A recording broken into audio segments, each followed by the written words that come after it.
Up next, we've got a very interesting session, the disruptive developers, how these two extraordinary developers have defied convention to build businesses that go way beyond property. So it's my great pleasure to introduce Mr. Jonathan Hallinan, founder and managing director of BPM, and Mr. John Harmon, the CEO of St Mark's Developments. Would you please welcome these two gentlemen to the stage?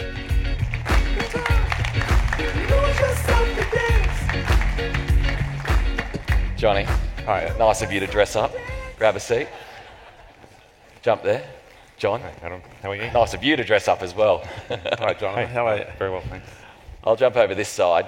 Is this a bit awkward? Should I go? This is all right. This is all good. Gentlemen, welcome. Let me introduce them. For those that don't know, John and John. Let's avoid this awkwardness. We'll call John and Jonathan for the purposes of this discussion. Now, Jonathan is the founder and managing director of BPM. Since establishing BPM in 1995, Jonathan has risen to become one of Australia's most influential entrepreneurs with an active pipeline of $1.4 billion of residential projects across Australia and abroad.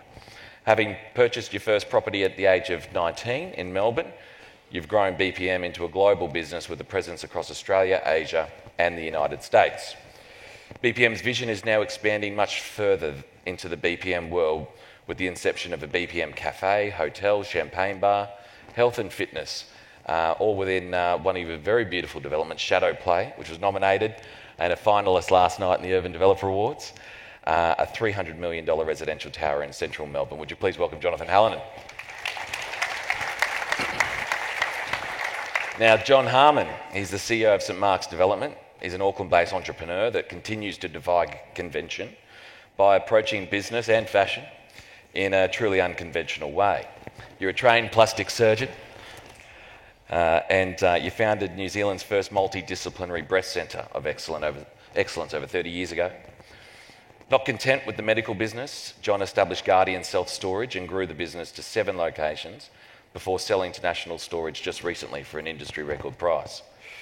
Today, John is the developer behind Auckland's $130 million St Mark's luxury residential development, which was recently crowned Best Medium Density Residential Development by the Property Council in New Zealand, also a finalist last night in the Urban Developer Awards. You're a passionate traveller, skier, food and wine enthusiast, a good friend of mine as well. John is also the chairman of renowned New Zealand fashion brand Harmon Grabisha. Would you please welcome John Harmon? Gentlemen. Thank you. You do things a little differently, and that's what we'd like to unpack today. Maybe start with you, Jonathan. Sure. What do you do differently? Look, I think it's probably, I've been running the business now for 25 years, and it's been about, in that time, building what I call owning the development cycle. We do everything in-house, from acquisition, feasibilities, PM, DM, construction, sales, marketing, after sales, rental. We own it. And by owning it, I think we can deliver the projects faster. I think that's a huge cost to developing at the moment is time. And owning the construction phase allows us to take, at least 6 months off each project. And by containing it and controlling it, we then can make much more emphasis on design, the product, and delivery of an apartment that stacks up, so that it's win-win for everybody. We talk about people buying off the plan. By the time they get their product, it's not necessarily what they thought it would be, or the valuation doesn't stack up.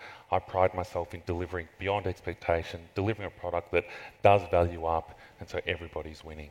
Did you do that always, or is that something that's just evolved over time? I think, really from the very first project, I realised people were buying from me before it was built. I needed to create a brand that people could trust, and I realised it needed to, I wanted to be in it for the rest of my life. I'm deeply passionate about it, and so again, it needed to be win-win. I needed my buyer to win as well. And I understand you started as a carpenter? Yes. Yeah, and a builder? Yeah. It's come a long way to sort of a developer of hundreds of millions of dollars of stock. Tell us about your original journey into this business.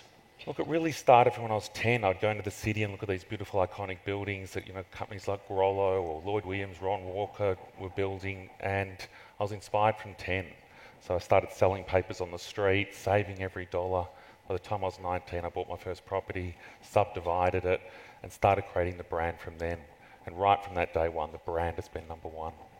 I look forward to actually talking about the brand, but we will just pivot just to John now. John, what do you do differently? Interesting. I think that I would say that I'm an intellectual, and I also think that I have a great passion for people. So my breast business was essentially people-centered and also centered on excellence. So I'm entirely interested in pushing the boundaries, not being at all conventional, and trying to look into the future. And one of the problems with property developers is they sometimes look too far into the future, and they go broke before the future catches up with them. Mm-hmm. So I think that I am really interested in velocity of my life, velocity of development, and in creating excellence. And what kind of parallels did you derive out of? I mean, you're a surgeon. You've undertaken premium residential development very successfully. You've built a storage business, which is one of the best in New Zealand, and then sold that for a record price. What are the parallels that I guess combine or contribute to that success? So if you're in private practice, which I was, and setting up a new business, in medical terms, you're competing with a public sector that can do exactly what you can do for free. So you have to have quite a value add to your proposition. That's entirely in the service industry, and I think that the property business is essentially one big service industry. I mean, if you look at it, you're serving customers, you're serving people. The attraction for going into the storage business was that you could have quite a large business run by a few people.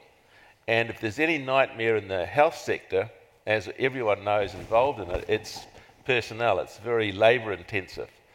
If you look at the storage business, it's property intensive and people small. So really I was looking at the storage business as a superannuation fund, and I really enjoyed property. And as I sort of lived in Auckland for something like 35, 40 years now, I've fallen in love with the city lifestyle. And there was a time when I divided half my wealth. It's called divorce. And I was forced to move into an apartment, as that was all I could afford. And I really enjoyed it. And in New Zealand, well, in Auckland particularly, the number of people that live in apartments is very small. It's about 2 to 3% compared to, say, other cities in Australia where it's as high as 25, 30%. And as I traveled the world, I fell in love with Paris. And Paris has lots of 6-story buildings where you can see the sun coming through these lovely avenues, lovely trees. And I also traveled in my time to Dallas, which is one big city block after city block and an incredibly ugly rolling landscape of single-unit low-rise developments and concrete tarmacs. And so my slogan is, I want Auckland to be a Paris, not a Dallas. And then I also decided that I would try and do something myself and then find a partner, a property developer to do it with me. But I couldn't find one. You know, no one would work with a surgeon. So I just did it myself. I think Lang Walker called you out yesterday and said when the doctors get into the development business, it's time to get out, mate. And so we had a good laugh about that last night. Jonathan, you do brand about as well as anyone in this business, I think. And you go way, way, way over where most people go. Tell us about your approach to brand. Tell us about why you do the things that you do, and tell us about what you do as well. Sure.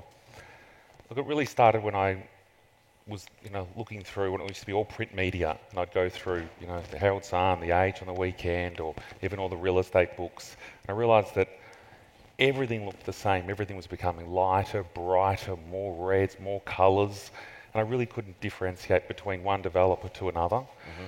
So I then took my brand the opposite way and made it really dark, edgy, cool, provocative, so that when you were flipping through a brochure or on the internet and you saw the dark image come up, you knew it was our brand. I then have implemented that across the buildings. So the buildings are generally pretty moody, dark, even the interiors, the kitchens are darker. And then I've done the same philosophy across all of my businesses, whether it's a coffee shop, my hotel, my suit business, construction business, they all have this similar feel to them. A lot of the branding that I've done, I've made short films that have absolutely nothing to do with property. They're just about look and feel. Mm-hmm. I think as developers, we need to inspire people. We need to be inspirational. People to say, wow, look at this. What can we learn about this new building, this architecture, this look and feel? Because Australia's I think one of the most sophisticated and competitive property markets in the world. So we need to be inspiring people to become and attach to our brand, and that's what I've tried to do. And what are you trying to evoke in people? Like, you talk about inspiration, but like, what kind of feeling are you trying to evoke in them? How does that then convert to sale and action and conversion?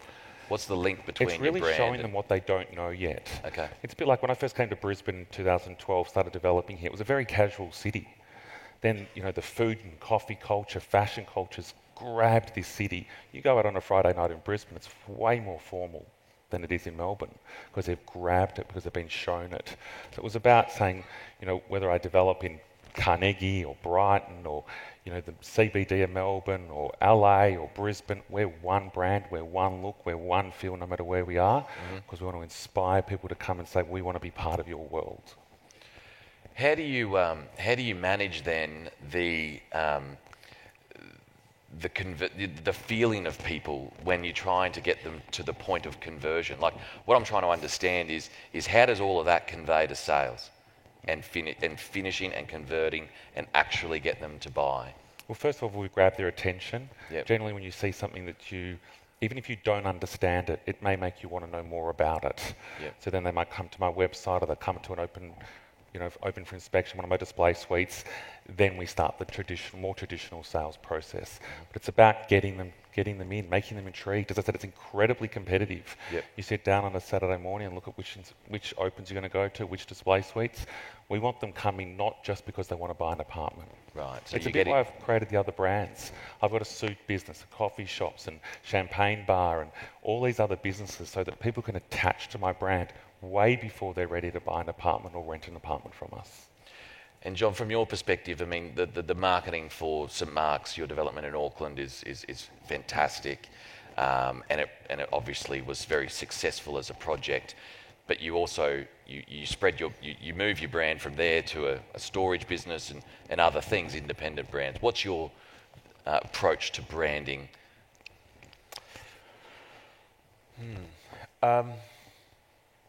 So if I'm involved in being excellent, everything associated with my brand must be excellent. That means I have to research, read, think, indeed follow the market as far as I can. People say the market never sleeps, but I actually sleep with the market. My wife sells real estate, top end. That's not play on. Hi, Karen. So that means that we're always looking, thinking, talking, marketing of real estate. But I think one of the things that I've learned being a newcomer is to search out and to look for experts. So I look for experts in marketing. I try to understand what the market is doing. I read extensively and widely, and I travel extensively and widely. And I'm not so embarrassed that I'm not unhappy to ask the dumbest question. And I'm always trying to learn. And so a brand is actually not a word or a picture. a brand is me. And so brands and brand ownership has to be taken on by a developer. A lot of developers have quite a few skeletons in their closets. So have breast surgeons, by the way. So they have trouble fronting their brand. I don't have any trouble fronting my brand, and my brand is that I love Auckland, I love apartment living, and I like to produce an excellent apartment living experience for my customers, and that's my brand. So, Jonathan, you, as you said, you've got a very integrated business across design, sales, obviously development, marketing, and financing and operations as well at post completion. What are you now looking for in sites and in projects in terms of moving forward, new acquisitions, new opportunities? How are people living differently, and how's that informing the way you do your next job? Sure.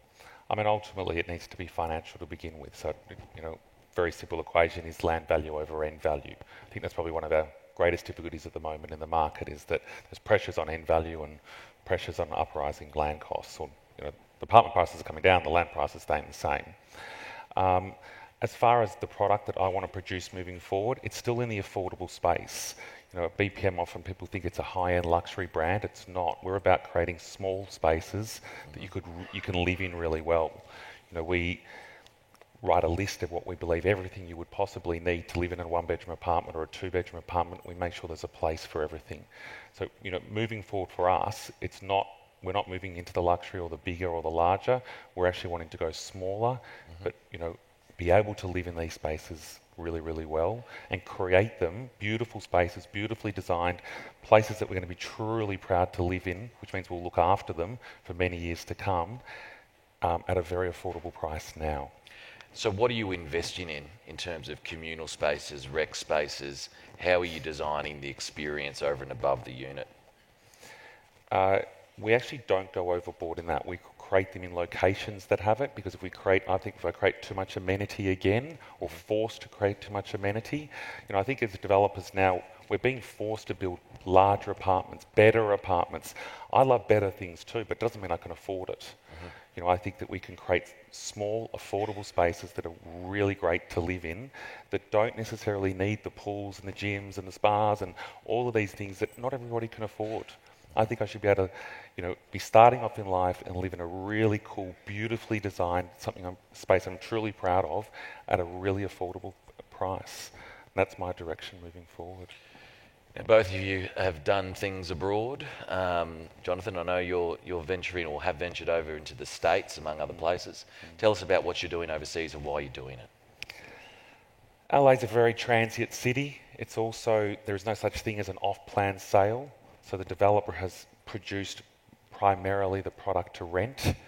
They have condominiums which are sold, and they have apartments. There is no middle market. The product that we create, which is that sort of $400,000 to $800,000 cool, edgy, designer product to buy, does not exist in LA. And it's purely because it can't be sold off the plan. Right. So the business model is needed to be, we build the buildings, a bit like what Sam Tarasco is doing, and then they see the product and they buy it at the back end. So that needs a whole new financial model sitting in behind it. What I'm primarily doing there is creating hospitality spaces together with a team of people that have some property knowledge and hospitality knowledge. And then we're looking at getting into buying assets, existing hotel assets from the 70s, walk-ups, creating amazing hospitality spaces within them and very affordable hotels. That's the broader plan. Can you expand on that? So you're buying older walk-up 1970s hotels. Yeah.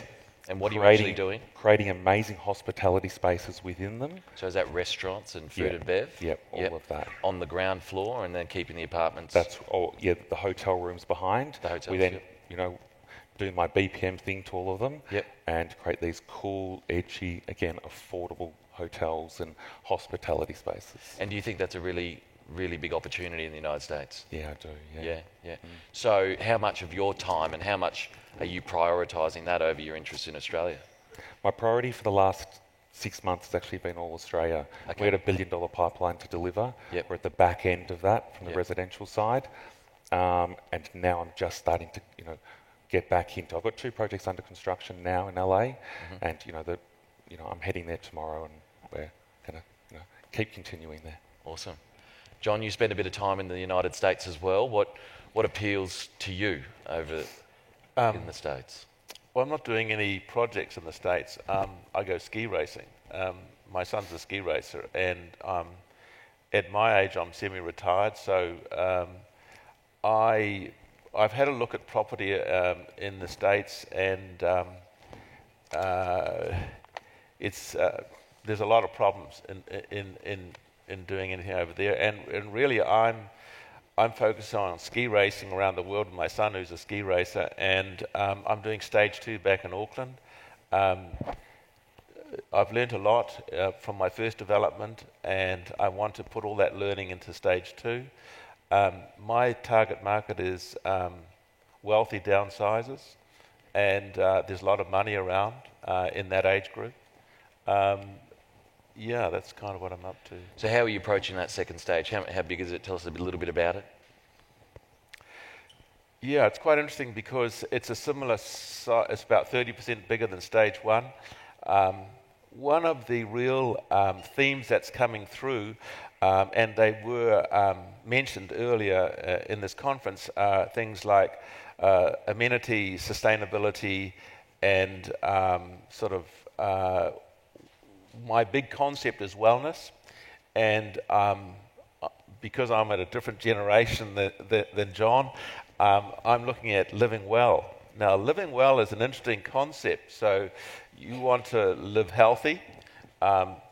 So my development is surrounded by basically Harley Street, all the medical centres are around there, and I have built a medical centre as part of my mixed-use development. So stage 2 is going to have a wellness centre, and a wellness centre consists of not a swimming pool to do laps in, but a pool area that you can do laps in, but probably an older generation would like to sit in there and have a slightly warmer temperature and play with their grandchildren.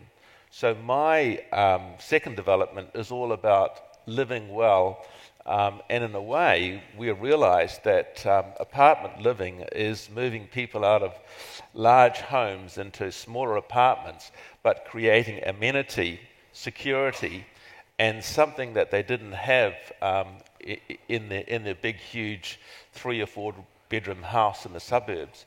So I'm sort of creating a living well and a sustainability theme, albeit very high end, and that allows me to differentiate my product from everything else in the marketplace. And I'm looking at launching it as soon as I can, because I believe that the downsizer baby boomer market is massive and growing all the time, and it's not catered for in many other developments. Now, you're both involved in different ways in the fashion industry, which is very interesting. Jonathan, I know that you own a suit store, and John, you're chairman of a fashion label in New Zealand. Tell us about, Jonathan, your interest in the fashion game. Look, suits has always been a passion of mine, been interested in wearing them every day since I probably finished my carpentry apprenticeship. So How'd that go on site? It was the hardest time of my life. I was a terrible carpenter. I was the worst carpenter. But it was I had to get it to get my builder's license, and it was a process to get to where I wanted to get to. I'm certainly not going back there. So the suit business is, it originated in Montreal in Canada. It's bespoke suits and bespoke cocktails. So each of the shops have a full bespoke suit shop, and next to them have a cocktail bar. Right. The cocktail bars are, you sit down and they ask you a number of questions about your mood or what alcohol you like, whether you like it sweet, refreshing, and then the barman goes off and makes you a cocktail. There's no list. The suits, they're all made to measure. Right. It's really a passion project. There's one in Montreal, there's one in Ginza in Japan, there's one here in Brisbane, and the latest one's opening in 4 weeks at the top of my building at Shadow Play. Awesome. Do you make money out of it, or is it a passion project? It does make some margin, but like Yeah. if you compare it to property, it's hard to compete. What does tailored suits teach you about people and the way that they feel, and how are you transferring some of that? What is the relationship between that business and your business in property? Sure. Look, what we try and explain is that a lot of people might say, "Oh, gee, Jonathan, that's a nice suit," but they don't actually know why. It can be a bit like that and walk into an apartment or a building. They don't know why it feels great or what they love about it. It just does feel good. And so I think that's what we're trying to get across, is that everything we do, you may not know until you become truly interested and passionate in it, why it feels great, but we know why. We know that in whether we build an apartment or it's a cocktail or a suit, we understand why it's great and we deliver that. So all those different touch points are pretty interesting from a real estate point of view, because I guess it gets you closer and closer and closer and closer to customers. So was that all very intentional from your perspective? Absolutely, yeah. It is intentional? Yeah, I mean, I looked at a lot of the big brands, fashion brands or jewellery brands. They often have a product that is much like, you look at Tiffany's. Yeah. Most people could never dream of affording a Tiffany diamond ring, but they have these trinkets and things which attach them to the brand, get them coming into the shop, get them to the face. All of a sudden, they've bought the diamond ring later in their life. It's a bit like that. Yeah. We want people attaching to the walls and the brand of BPM, as I said, way before they've even considered buying an apartment. We have people that have bought a number of suits, then we talk about apartments, all of a sudden they've bought their grandkids an investment. Yeah. That never would have happened if I didn't have the suit shop. Yeah, I suffer from that every day. My wife keeps asking me for the BPM candle. So you're going to have to send some more candles to us, because they are seriously good, and they're wonderful. It evokes such a beautiful smell and scent. Thanks. John, fashion. Tell us about your involvement in that. Yeah, well, my daughter, so I've encouraged my children to be creative. I have 3 older children and 1 younger son. And my daughter set up her own fashion label, and she actually won Australasian Woolmark Designer of the Year, and she's exhibited in Paris and London. But she's not making any money. She has a very high design sense. She dresses the Prime Minister. She has all her clothes made in New Zealand. They're very bespoke, very natural fabrics, very high end. But it's a tough business, the fashion business. I will share one insight into this, which is that I stood at the 6th floor of my building when we were building it a couple of years ago with my daughter, and I said to her, I'm a surgeon, Madeline. How the hell did I do this? How did I get here? This is an apartment building. And she said, Dad, I get asked the same question when I'm in a designer group, and people ask me, how do you design these dresses, and how did you get this idea? And she said that she has in her mind so many images that she reaches inside her brain and she pulls out an image of a fabric, a color, a texture, and she just knows it fits. And she said, Dad, we've traveled all over the world. When she was 12, I took her to Florence and we visited all the great museums and art galleries in Italy. And I didn't take many photographs. And she said, Dad, you've laid down images in your brain of good design, of good colors. And she said, I've done the same thing. So I just thought I'd share that insight with you, because I don't know how I got here, but here I am. Well, it's interesting. It's inspiration, isn't it? I mean, you don't know where you get inspiration from, but I'm going to ask the question, where do you get inspiration from? For my buildings? Anything, just, yeah. Oh, Your look, buildings, let's start there. Inspiration or passion, I think it's innate. I mean, and then you follow Innate, it. Yeah, I do. I think it's, like I said, my interest in buildings and architecture was just there from when I was 10. I didn't come from a building or development background. It's just within, and then it expands from there. Yeah. That's why I've got a great interest in the fashion. I see a lot of these fashion brands have, constantly have to evolve and change to the latest and the best. And they have a lot of them, great brand alliance where people start buying their their brand and they're with them for life. I think that's something we can learn from as developers is, you know, being right on the moment constantly and keeping our clients, you know, inspired to continue to watch our brand, buy from us, rent from us. So what do you follow? I mean, I follow you on Instagram. What do you follow? What do you follow? What are you looking at? On Instagram, you mean? Not just Instagram, but Instagram. I mean, Instagram's one of those obvious things. You know, my Instagram feed is just so awesome now because it's built up over 5 years, 6 years.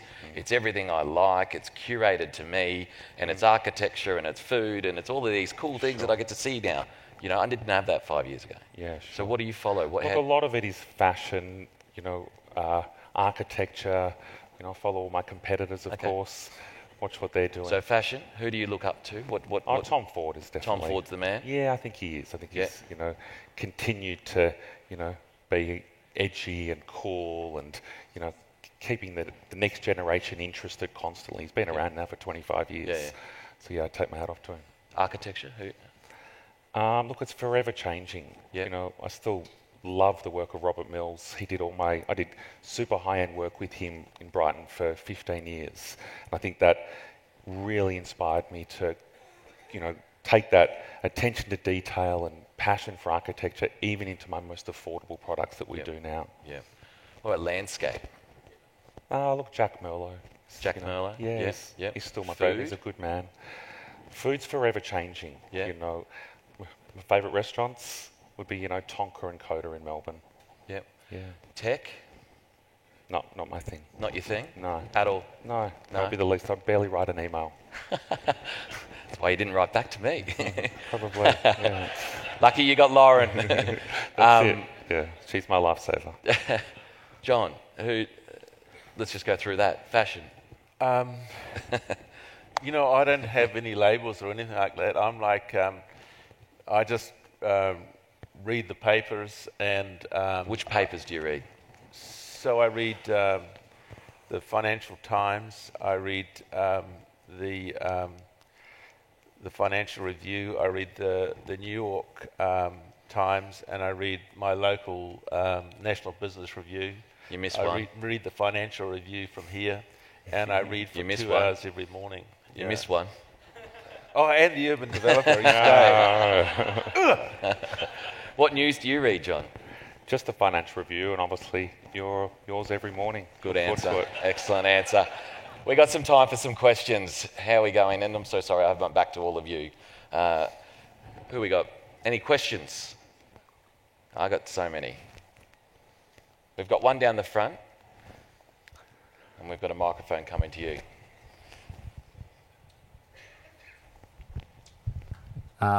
Fantastic angle from two different places, particularly in brand. I'm hearing a lot about brand over the last couple of days. And Jonathan, just with what you're achieving here with the mood and the not necessarily going larger than something needs, but having a very strong theme. Like, for example, I really like QT Hotels. They're not the biggest hotel, but you get a feeling whichever one you go into.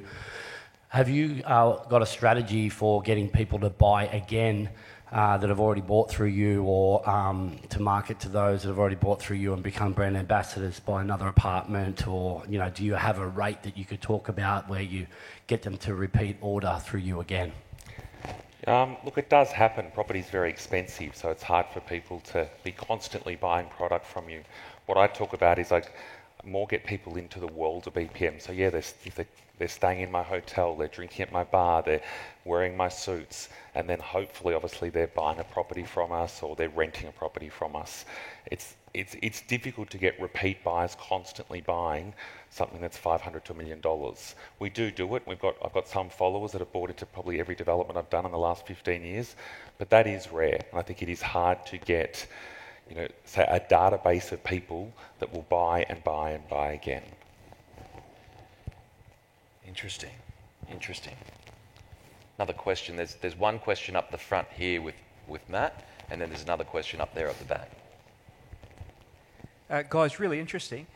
One of the things we've heard a lot of is the successes that people have had and how they've got to this position. But clearly amongst that, there must have been some hard knocks you've taken, some failures. You learn a lot from them. Have you had those experiences? happy to answer that. Look, a lot of people say, oh, Jonathan, I'd love to have your success or do what you've done. But I always say, I don't know that you do, because the sacrifices that I've made were absolutely endless. I completely defined myself by this business. I've been completely controlled by it. And to be honest, to the lengths that I've taken it, I wouldn't recommend. I think, to be a truly successful person, you need balance in your life. I used to think if you had balance, there's no way you could ever find success. So to answer you, there's a huge cost to, wanting to achieve to the lengths that I've gone.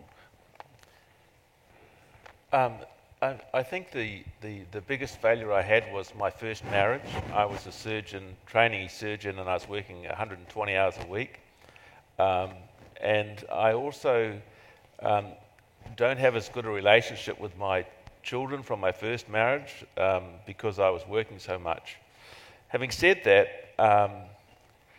it's a really good quality to learn how to work hard. And I, apart from that personal failure, which, I would say that whenever I see failure coming my way, I just roll up my sleeves and I work harder and make sure it doesn't happen. So I'm not a great fan of learning by your failures. I'm a great fan of working even harder. And when someone says can't, I just turn it right around and say, can't you? Interesting. Very honest. Thank you. One question up the back. You talk a lot about the mood and the brand that you've created. So how much of that do you think actually transfers into the sales of property, if you were to put a number on it, say a percentage, that is created from an emotional connection, I guess, to the property? I would say it's probably, say, 75% would buy because of the product we're delivering and, their attachment to it. I think even as an investor, they want to be proud of the property that they own and tell their friends, look at what I've bought, and show them the brochure or show them the film, or then, stand back and look at the property they own and be proud of it. So I would say maybe 75%, 25% sure it goes out through the channels and people don't often pay too much attention to it. It's just purely on the metrics. What about you, John? I think brand is extremely important, and the association of brand with human values are extremely important. When you are looking at branding and people talk about key phrases and mission statements and stuff like that, they really have to be real, and they have to resonate. And I'll just give you an example. So my brand had as a strapline, living defined by light. And then we took a play on the word light and say you can live a lighter lifestyle because you're not having to do all the maintenance of a 4-bedroom house. And then, but that resonated because deep down in there, if you asked me where did that come from, it came from the fact that people that built 3-bedroom bungalows in New Zealand, in Auckland, came from England. And the same here came from Europe. And they built buildings to keep the sun out because they didn't have much sunlight. And here there was too much sunlight. So they had small windows and lots of verandas and stuff like that. So my living defined by light was to resonate with people that they're coming out of this dark bungalow with shadows and coolness into an air-conditioned, lighty, airy space. So your brand and your values have to have meaning and resonance deep within them. So you have to think very carefully about the authenticity of what you're presenting, because if it's shallow, luxury apartment, one of a kind, that's bullshit. That's not going to resonate at all. But living defined by light resonates. Awesome. One more. Is there one more here? No? We're out of time. Would you please join me in thanking Jonathan and John?